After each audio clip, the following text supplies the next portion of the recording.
Selamat siang, Bapak Ibu rekan-rekan sekalian. Perkenalkan, nama saya Dia Arindi. Saat ini saya akan mempresentasikan bisnis model Canvas tempat saya bekerja, yaitu di PT Mondelez Indonesia. Saya izin menjelaskan sedikit tentang company profile dari tempat saya bekerja, yaitu PT Mondelez Indonesia. Jadi, PT Mondelez Indonesia ini merupakan perusahaan FMCG multinasional yang berfokus pada produksi dan distribusi makanan ringan seperti biskuat, Oreo, Ritz, keju Kraft, dan juga Cadbury. Saat ini saya bekerja sebagai area sales manager untuk wilayah Sulawesi. Nah, perusahaan ini berkomitmen untuk menghadirkan produk berkualitas tinggi yang inovatif untuk memenuhi kebutuhan konsumen serta memperkuat posisinya sebagai salah satu pemain utama di industri makanan ringan nasional. Yang pertama, saya akan menjelaskan key partner yang terdiri dari beberapa bagian. Yang pertama yaitu adalah supplier yang menyediakan bahan baku seperti gula, kakao, susu, maupun kemasannya.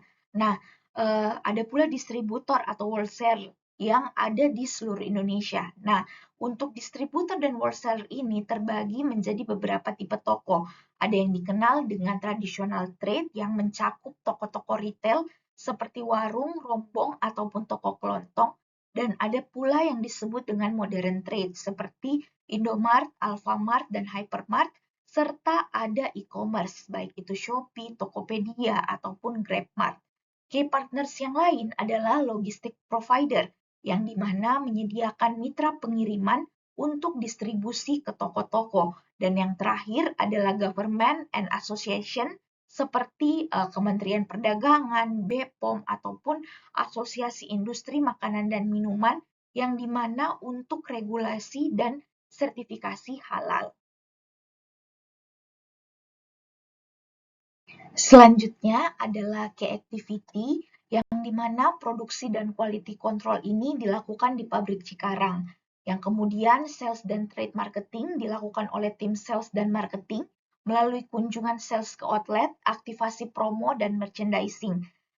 Selanjutnya ada juga distribusi dan supply chain, yang dimana melakukan pengiriman ke distributor, marketing and brand activation, yang dilakukan biasanya adalah kampanye digital, TVC, sampling pada event-event, dan yang terakhir adalah collection and payment dari channel partner.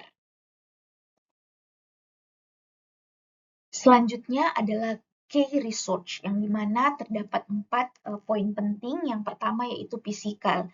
Pabrik Cikarang setara dengan world class gudang distribusi yang lengkap dengan armada logistiknya. Yang kemudian kedua adalah intelektual, di mana global seperti Oreo dan Cadbury, serta blend lokal seperti biskuat. Yang ketiga adalah human, orangnya. Terdapat tim sales, marketing, dan supply chain staff. Dan yang terakhir adalah finansial, di mana investasi dari Mondelez Internasional untuk ekspansi dan digital.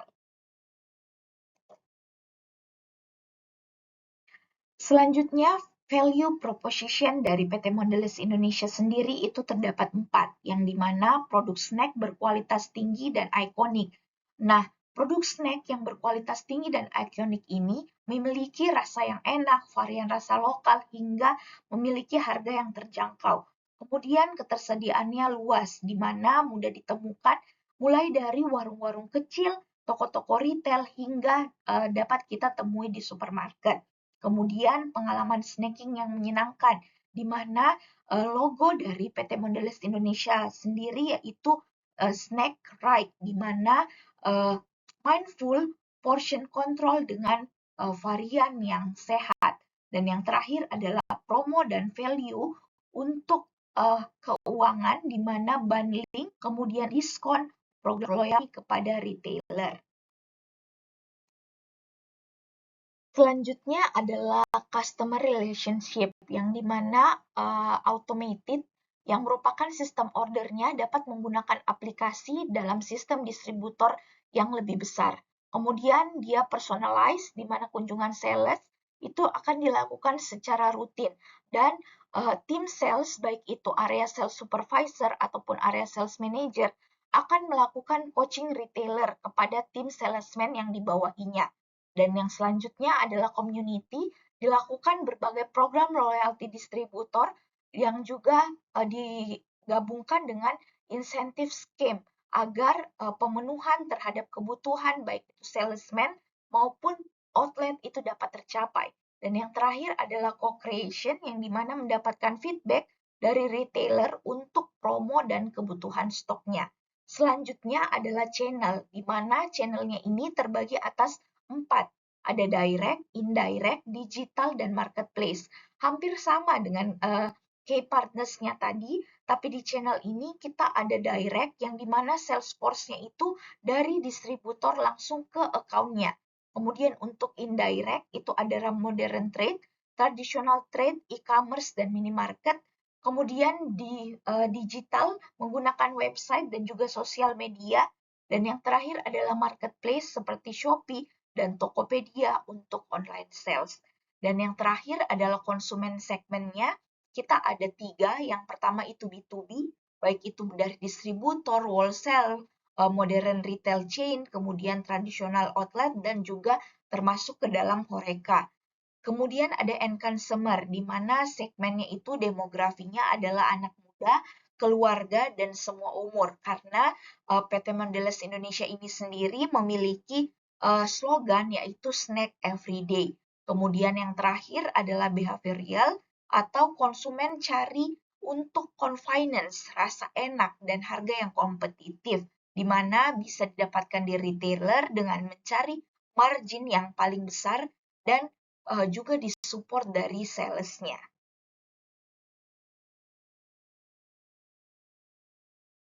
Selanjutnya yang akan saya jelaskan adalah mengenai cost structure. Di sini terbagi menjadi cost driven yang dimana produksi bahan baku, manufaktur, logistik, dan distribusi. Yang kemudian ada juga cost structure untuk yang fix, di mana harus membiayai gaji sales dan staff, sewa gudang maupun marketing budget. Dan yang terakhir adalah variabel yang dimana cost structure ini merupakan biaya bahan baku, fluktuasi harga, baik itu harga kakao atau gulanya, transport, insentif distributor, promo trade, maupun termasuk PLN ataupun PDAM, Telkom, internet yang digunakan, dan semua yang masuk dalam lingkup kerja dari PT Mondelez Indonesia ini sendiri. Selanjutnya adalah revenue stream, yang dimana sales of product, penjualan ke distributor, dan retail channel. Kemudian ada margin dari volume tinggi, yang dimana high turnover untuk FMCG, seperti yang kita ketahui bahwa mulai dari level staff hingga level yang paling atas, untuk turnover di FMCG itu cukup besar. Selanjutnya ada trade scheme and promo, di mana pendapatan dari listing fee, display, dan bundling yang digunakan sebagai revenue stream untuk perusahaan FMCG seperti PT Mondelez Indonesia. Lanjut untuk sosial dan environmental cost, di sini kita akan bahas untuk cost dan social impact-nya, di mana kemasan yang digunakan adalah kemasan plastik untuk single use dan transport emission dari distribusi itu sendiri. Dan yang terakhir adalah social and environmental benefit, yang dimana PT Mondelez Indonesia sendiri ini berkomitmen untuk sustainability, yang dimana mereka memiliki logo Snacking Matra, yang dimana juga dilakukan dengan reduce plastik, palm oil sustainable, program community yang berlanjut untuk well-being dan nutrition education. Berikut beberapa dokumentasi yang menunjukkan bisnis model kanvas saya ini benar-benar terjadi dan benar-benar dilakukan di kehidupan pekerjaan saya. Sekian presentasi dari saya, kurangnya mohon dimaafkan. Terima kasih.